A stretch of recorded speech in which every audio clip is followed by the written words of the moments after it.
মুস্তাফিজকে না পাওয়ায় দিনে দিনে হতাশা বাড়ছে কলকাতা নাইট রাইডার্সের স্কোয়াডে। সেই সাথে আক্ষেপ বাড়ছে দলটির ভক্ত সমর্থকদের। বোলারদের একের পর এক ব্যর্থতায় কাটার মাস্টারের অভাবটা হাড়ে হাড়ে টের পাচ্ছে শাহরুখ খানের দল। আর তাই তো বাংলার এই সুপারস্টারকে দলে না পাওয়ায় সোশ্যাল মিডিয়ায় আফসোসের বুলি ছড়াচ্ছেন কলকাতাবাসী।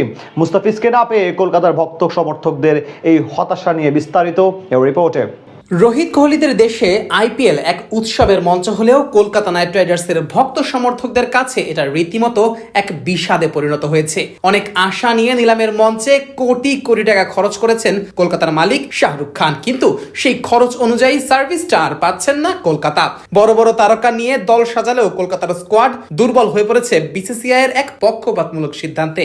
আর এই দুর্বলতাতেই এখন বড় সমস্যার মুখে পড়েছে কলকাতা। সেই সাথে ভক্ত সমর্থকদের মনে জমা পড়েছে এক রাশ হতাশা। প্রথম ম্যাচে মুম্বাই ইন্ডিয়ান্সের বিপক্ষে 221 রানের লক্ষ্য দাঁড় করিয়েও কলকাতার বোলাররা রান খরচ করেছে বেশ বাজে ভাবে। সেই সাথে ম্যাচটাও হেরেছে লজ্জাজনক উপায়ে। বোলিং ডিপার্টমেন্টে কেউই প্রত্যাশাটা পূরণ করতে পারছে না। প্রতিপক্ষের ব্যাটারদের আটকাতে ব্যর্থ হচ্ছে কলকাতার বোলাররা, যার প্রভাবটা গিয়ে পড়ছে ম্যাচে। আর এমন পরিস্থিতিতে মোস্তাফিজুর রহমানকেই স্মরণ করছে কলকাতার ভক্ত সমর্থকেরা। তাদের দাবি, মোস্তাফিজ যদি কলকাতার এই স্কোয়াডে থাকতে পারতেন তাহলে পরিস্থিতি অন্যরকমও হতে পারত। সোশ্যাল মিডিয়া জুড়ে শুধু মোস্তাফিজকে না পাওয়ার হতাশা ঝাড়ছেন কলকাতার ভক্ত সমর্থকেরা। অনেকে তো মোস্তাফিজের পরিবর্তে ব্লেসিং মুজারাবানিকে দলে নেওয়ার সিদ্ধান্তের সমালোচনা করছেন। কলকাতার এমন ডিসিশনকে ভুল বলে আখ্যা দিতেও কর্ণপাত করছে না অনেকেই।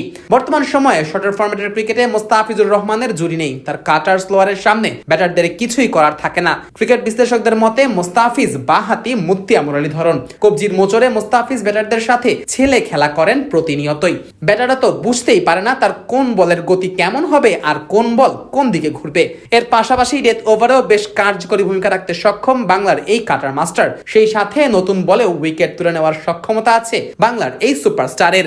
অথচ এই বোলারকে বাদ দিয়ে কলকাতা দলে ভিড়িয়েছে জিম্বাবুয়ের পেসার ব্লেসিং মুজারাবানিকে। লম্বাকরণের এই ফাস্ট বোলারের কাছে গতি আছে ঠিকই, কিন্তু কখন কাকে কিভাবে বল করতে হবে সেই অভিজ্ঞতায় মোস্তাফিজের থেকে ঢের পিছিয়ে আছেন এই পেসার। বাউন্স আর শর্ট বল দিয়ে যে সবসময় ব্যাটারদের চাপে ফেলা যায় না, সেটাই এখন বুঝে এসেছে কলকাতার। আর এ কারণেই তো কলকাতা টিম ম্যানেজমেন্টের সিদ্ধান্তে অনেকটাই হতাশ দলটির সমর্থকেরা। তার উপর আবার যুক্ত হয়েছে মাথিসা পাথিরানার স্কোয়াডে যোগ না দেওয়া। লঙ্কান এই পেসার ইনজুরির কারণে দলে যুক্ত হতে পারেননি এখনো।